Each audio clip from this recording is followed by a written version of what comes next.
Hello friends. उम्मीद करता हूँ सब आप लोग पढ़ाई कर रहे होगे बहुत बेहतर से, क्योंकि बहुत ही कम समय बचा रह गया है। अब पीएससी के लिए लगातार पढ़ते रहिए, क्योंकि सिलेक्शन लेना ही एकमात्र आपका उद्देश्य है। उसके लिए जितना भी आपको मेहनत करना पड़े वो आपको करना ही है। ये अक्टूबर महीने के करंट अफेयर हैं 2023 के। सितंबर का हाल ही में मैंने अपलोड किया था, अब अक्टूबर के हैं। छत्तीसगढ़ के ही करंट अफेयर हैं, इसलिए क्वेश्चन उतने ज़्यादा नहीं रहते हैं। आप जानते हैं मेरा परिचय, मेरा नाम है मनोज सिंह, आप देख सकते हैं। जिन्होंने भी टेलीग्राम चैनल अभी तक नहीं ज्वाइन किया, टेलीग्राम चैनल जरूर ज्वाइन कर लें, ताकि जो लेटेस्ट अपडेट्स हैं या फिर कौन से क्वेश्चन मेंस के लिए हैं, कौन से क्वेश्चन प्री के लिए हैं, वो आपको मिलते रहें। नए नए आइडियाज़ आपके दिमाग में आते रहें, ताकि आप पढ़ाई बेहतर तरीके से कर सकें। इसलिए टेलीग्राम ज्वाइन कर लीजिए, ताकि अपडेट्स आपको मिलते रहें। चलिए शुरू करते हैं सीधे क्वेश्चंस बिना देरी किए। पहला क्वेश्चन देखिएगा, चूंकि अक्टूबर का जो महीना था उसमें चुनाव के लिए नोटिफिकेशंस आए थे, इसलिए ऐसी उम्मीद की जा सकती है कि इलेक्शंस को लेकर एक या दो क्वेश्चन आपके एग्जाम में आ सकते हैं। तो पहला क्वेश्चन है, अक्टूबर के महीने में देश में कुल 5 राज्यों में चुनाव कराने की घोषणा की गई थी। इनमें से कौन सा राज्य शामिल नहीं था? क्वेश्चन का मतलब ये है कि 5 राज्यों में चुनाव की ऐलान किए गए थे। अभी ये जो ऑप्शंस दिए हुए हैं, इसमें से 4 राज्यों के नाम दिए हुए हैं। इसमें से एक राज्य वो है जहाँ पे इलेक्शन नहीं हुए थे। तो आपको ये बताना है कि इनमें से कौन सा राज्य शामिल नहीं था उन 5 राज्यों में से। चूंकि 5 राज्यों में एक साथ इलेक्शन होते हैं हमेशा, 2023 में भी इलेक्शन हुए हैं, तो आपको उन 5 राज्यों के नाम याद होने चाहिए। उन पाँचों राज्यों के विधानसभा के नाम याद होने चाहिए, कितने विधानसभा किसके अंतर हैं। यहाँ पे 4 ऑप्शन आपके पास हैं: छत्तीसगढ़, मणिपुर, मिजोरम और तेलंगाना। छत्तीसगढ़ में तो हुआ ही था, ये आप जानते हैं क्योंकि आप यहाँ पे रहते हैं, इसलिए आपके पास बच गए 3 ऑप्शन: मणिपुर, मिजोरम और तेलंगाना।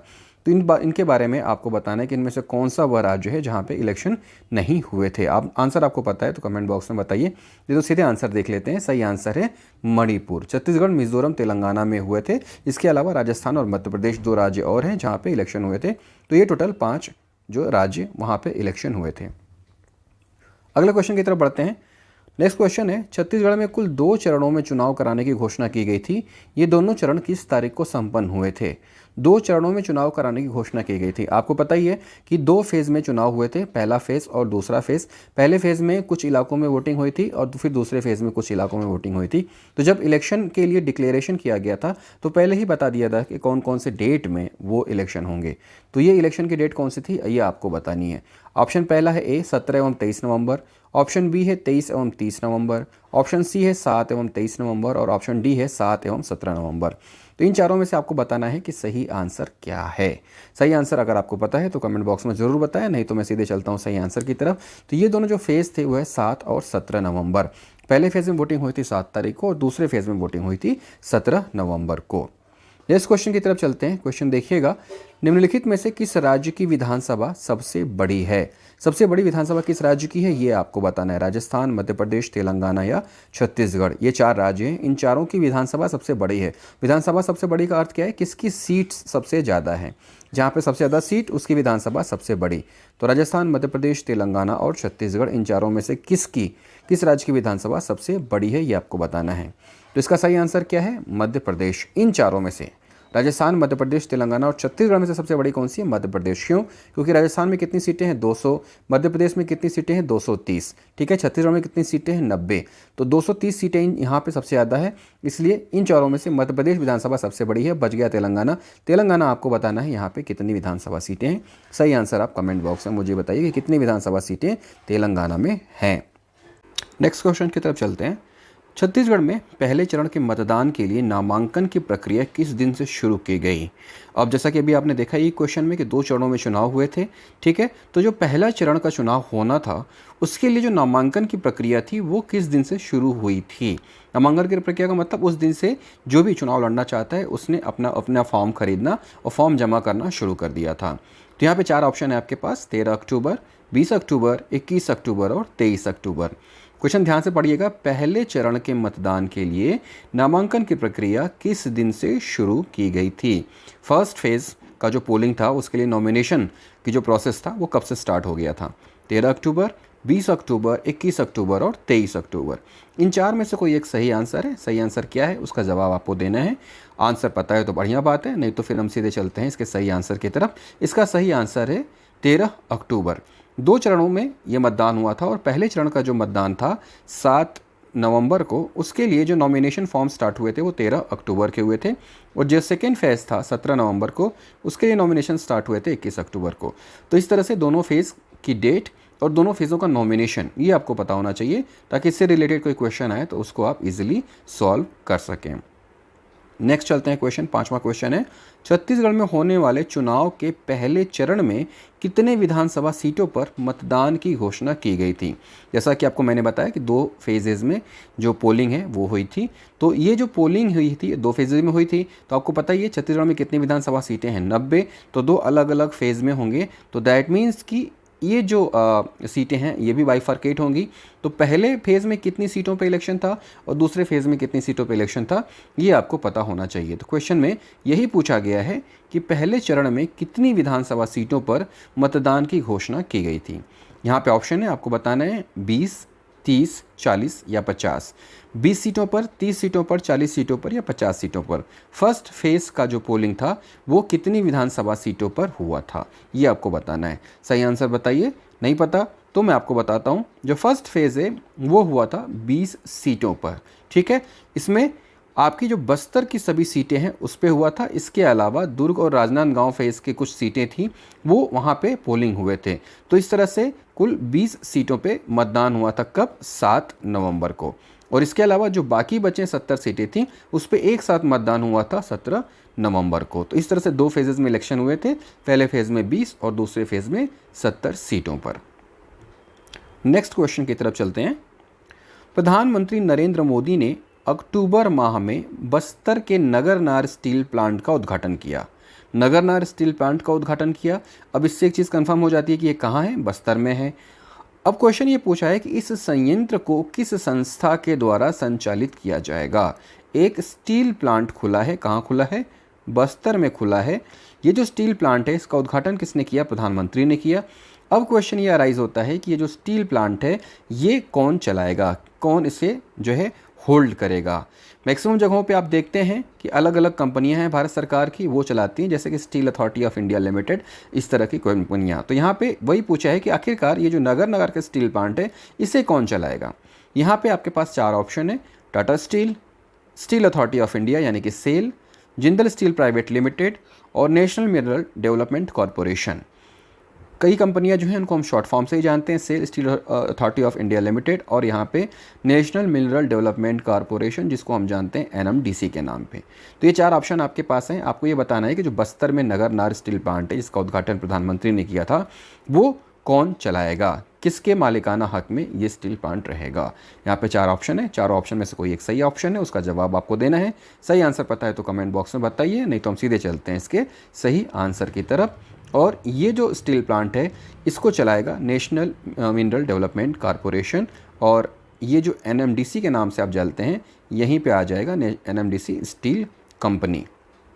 यहाँ पे ये कंपनी इसको चलाएगी, किसको? नगरनार स्टील प्लांट को। अभी तक मैक्सिमम जो भारत सरकार के स्टील प्लांट्स होते थे उसको सेल के द्वारा ही संचालित किया जाता था, लेकिन यहाँ पे इसको एनएमडीसी चलाएगी। और ये कहाँ पे? नगरनार में। किसने उद्घाटन किया था इसे? इसका प्रधानमंत्री ने। नेक्स्ट क्वेश्चन की तरफ चलते हैं। क्वेश्चन है, दुर्ग जिले की रहने वाली 9 साल की खिलाड़ी तनुश्री कोसरे का नाम लिम्का बुक ऑफ रिकॉर्ड में दर्ज किया गया है। वह किस खेल से संबंधित हैं? कुछ क्वेश्चन तो यहाँ पे आपको क्लियर हो गए कि ये कहाँ की रहने वाली हैं, दुर्ग। क्योंकि क्वेश्चन कई बार सीधे सीधे देता है कि तनुश्री कोसरे किस जिले की रहने वाली हैं, ऐसा भी पूछ सकता है, ठीक है। इसके बाद पूछ सकता है कि तनुश्री कोसरे किस खेल की खिलाड़ी हैं, वही क्वेश्चन यहाँ पे पूछा गया है। अब चूंकि इन्होंने कुछ ऐसा किया है कि इनका नाम लिम्का बुक ऑफ रिकॉर्ड में दर्ज हो गया है, तो क्वेश्चन बनना तो लाजमी है, बहुत ज़्यादा संभावना है। ऊपर से इनकी उम्र भी मात्र कितनी है? 9 वर्ष की है। तो 9 वर्ष में ही इन्होंने अपना नाम लिम्का बुक ऑफ रिकॉर्ड में दर्ज करा दिया है। तो ये कौन से खेल से संबंध रखती हैं, इसका सही आंसर आपको बताना है। यहाँ पर आपके ऑप्शन है मल्लखंब, तैराकी, बैडमिंटन या स्केटिंग। मल्लखंब, तैराकी, बैडमिंटन या स्केटिंग। 9 साल की तनुश्री कोसरे। सही आंसर क्या है ये आपको बताना है।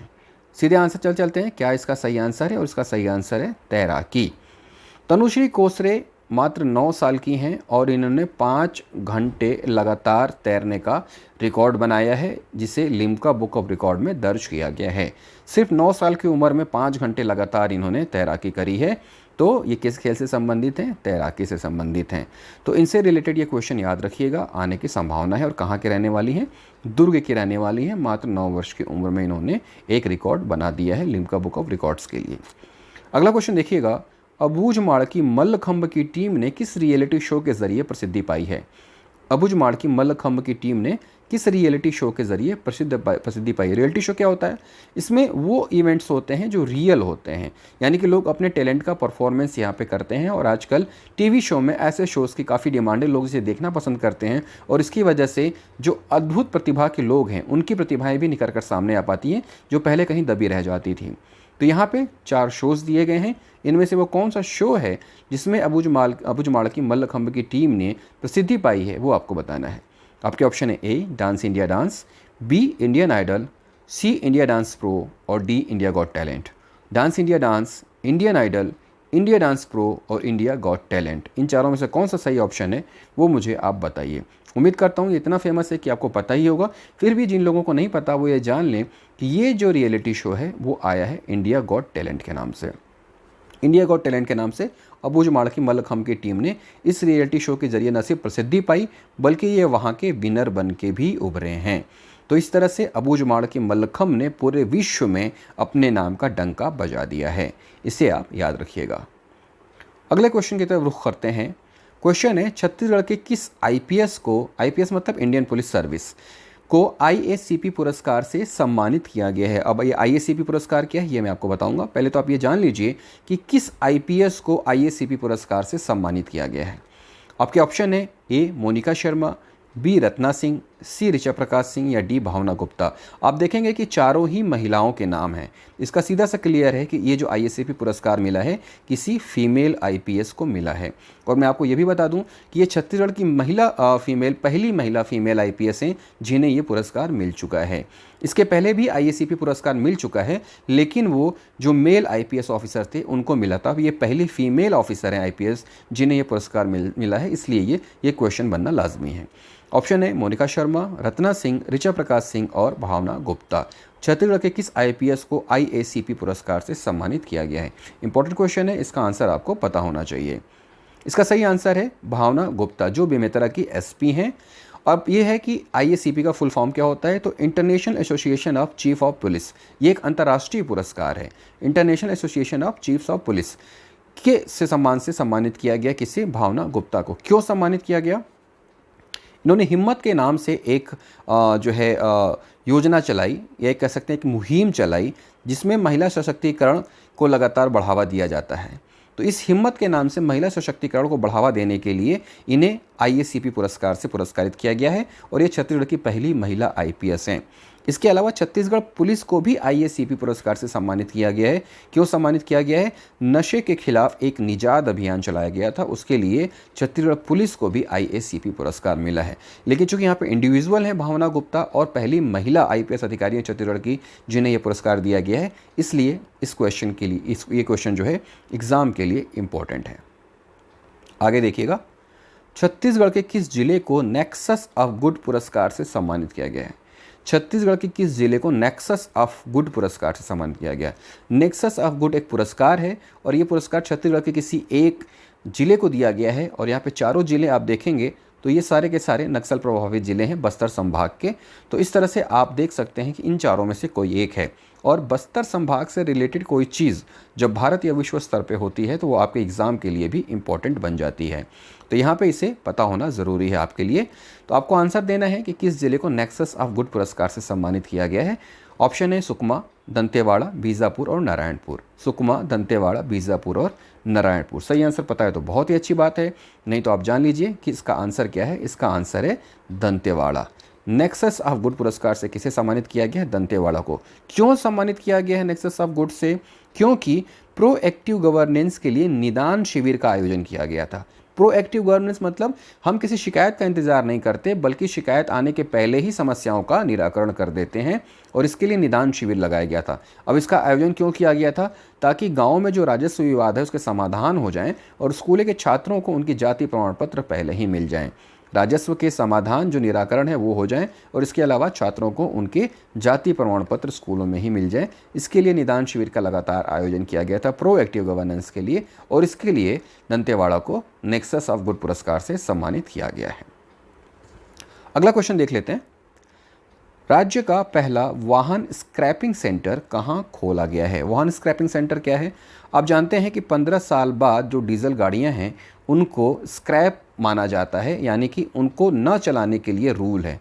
लेकिन लोग क्या करते हैं, गाड़ियां लगातार चलाते रहते हैं, और चूँकि इतनी पुरानी गाड़ियों की कोई रीसेल वैल्यू भी नहीं मिलती है, इसलिए लोग गाड़ियां बेचते नहीं हैं, उसी को चलाते रहते हैं। और चूँकि इनके इंजन इतने पुराने हो गए रहते हैं कि पॉल्यूशन बहुत ज़्यादा करते हैं, तो इसलिए अब सरकार ने ये प्रावधान किया है कि ये जो पुरानी गाड़ियां हैं, अगर लोग आते हैं और उसे स्क्रैप में देते हैं तो न सिर्फ उनको प्रोत्साहन दिया जाएगा, बल्कि नई गाड़ियां खरीदने के लिए कुछ उनको छूट वगैरह भी प्रावधान किया जाएगा, और जो भी उनकी गाड़ी की उस वक्त कीमत होगी वो भी उन्हें मिल जाएगी।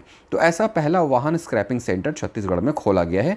अभी तक कोई भी स्क्रैपिंग सेंटर छत्तीसगढ़ में नहीं था गाड़ियों के लिए। आपको बताना है कि ये कहाँ खोला गया है। आपके ऑप्शन है ए रायपुर, बी बिलासपुर, सी भिलाई, या कहीं नहीं खोला गया। रायपुर, बिलासपुर, भिलाई या इनमें से कोई नहीं, इन चारों में से एक ऑप्शन सही है। आपको बताना है कि सही आंसर क्या है। तो आपको पता ही है कि इसका आंसर सीधा सीधा रायपुर ही होगा, क्योंकि रायपुर सबसे ज़्यादा कंसंट्रेट है और यहाँ पे भीड़ भी बहुत ज़्यादा है गाड़ियों की, लिहाजा रायपुर में ही ये वाहन स्क्रैपिंग सेंटर खोला गया है। और आसपास के ज़िलों के लिए, जैसे कि भिलाई हो गया, महासमुंद हो गया, बिलासपुर हो गया, बेमेतरा हो गया, दुर्ग हो गया, वहाँ से रायपुर आना भी आसान है, इसलिए रायपुर में सेंट्रलाइज्ड जो है वाहन स्क्रैपिंग सेंटर खोला गया है। इंपॉर्टेंट क्वेश्चन है, इसको आप याद रखिएगा। अगले क्वेश्चन की तरफ आते हैं। पूछा है 37वें नेशनल गेम्स में छत्तीसगढ़ की वेट लिफ्टर ज्ञानेश्वरी यादव ने स्वर्ण पदक हासिल किया। वेट लिफ्टर हैं, कौन है? ज्ञानेश्वरी यादव। कौन सा पदक जीता है इन्होंने? स्वर्ण पदक। कहाँ जीता है? 37वें नेशनल गेम्स में। अब आपको बताना है कि यह 37वां नेशनल गेम्स कहाँ आयोजित किया गया था। कई सारे क्वेश्चन है। पहला क्वेश्चन नेशनल गेम्स कौन सा, ठीक है, तो 37वां। दूसरा क्वेश्चन इससे निकल सकता है ज्ञानेश्वरी यादव कौन है, तो वेट लिफ्टर हैं। तीसरा क्वेश्चन ये निकल सकता है कि नेशनल गेम्स में ज्ञानेश्वरी यादव ने कौन सा पदक जीता, तो स्वर्ण पदक जीता। और चौथा क्वेश्चन इसी में से ये बन रहा है जो मैं आपसे जानना चाहता हूँ कि यह नेशनल गेम्स कहाँ आयोजित किए गए थे। यहाँ पे आपके 4 ऑप्शन है, आपको बताना है। मुंबई, दिल्ली, गोवा या गुजरात। मुंबई, दिल्ली, गोवा या गुजरात, ये 4 ऑप्शन है। सही आंसर कमेंट बॉक्स में मुझे बताइए कि 37वें नेशनल गेम्स कहाँ पर आयोजित हुए थे। सीधे सीधे हम पूछ सकते थे कि ये गेम्स कहाँ आयोजित हुए थे, लेकिन इसके साथ साथ हमने ये भी बता दिया कि वेट लिफ्टर है ज्ञानेश्वरी यादव, जिन्हें स्वर्ण पदक मिला है। अब बताइए कि आप वहाँ, अब ये बताइए कि ये आयोजन कहाँ पे हुए थे। इस तरह से एक क्वेश्चन में कई सारे क्वेश्चन आपके तैयार हो जाते हैं। तो 37वें नेशनल गेम्स कहाँ हुए थे? गोवा में हुए थे, और यहाँ पे वेट लिफ्टर ज्ञानेश्वरी यादव ने स्वर्ण पदक हासिल किया था। ज्ञानेश्वरी यादव को आप जानते ही हैं, हाल ही में छत्तीसगढ़ सरकार ने असिस्टेंट सब इंस्पेक्टर रैंक के अधिकारी का इन्हें नौकरी दिया है। और इनकी जो प्रतिभा है, इनकी जो खेल है, और जिस तरह से विश्व स्तर पर ये छत्तीसगढ़ का प्रतिनिधित्व कर रही हैं, देश का प्रतिनिधित्व कर रही हैं, उसको देखते हुए सरकार ने इन्हें ASI के पद की नौकरी दी है, यानी कि अब ये पुलिस अधिकारी रहते हुए अपना गेम कंटिन्यू कर सकेंगी। तो इस तरह से ये जो करंट अफेयर है, उम्मीद करता हूँ कि आपके एग्ज़ाम के लिए काफ़ी इंपॉर्टेंट होंगे और इनमें से क्वेश्चन आने की संभावना भी रखते हैं। तो इसे रिपीट जरूर करिएगा। रिवीजन कैसे करें, इसके लिए मैंने पहले ही आपको बताया कि मेरा RRR वीडियो और IRRR वीडियो जरूर देखिएगा, ताकि आपके रिवीजन में आसानी रहे। एक बार फिर से जिन्होंने भी टेलीग्राम नहीं ज्वाइन किया, टेलीग्राम ज्वाइन कर लें, ताकि लेटेस्ट अपडेट आपको मिलते रहें। और इसके साथ ही नोटिफिकेशन भी ऑन कर लीजिए सब्सक्राइब का, ताकि आपको वीडियो जैसे ही अपलोड हो वो तुरंत मिल सके। उम्मीद करता हूँ आपकी पढ़ाई लगातार चल रही होगी, और मन लगाकर पढ़ते रहिए, क्योंकि यही मौका है सिलेक्शन लेने का। पढ़ते रहिए, आगे बढ़ते रहिए। जय हिंद।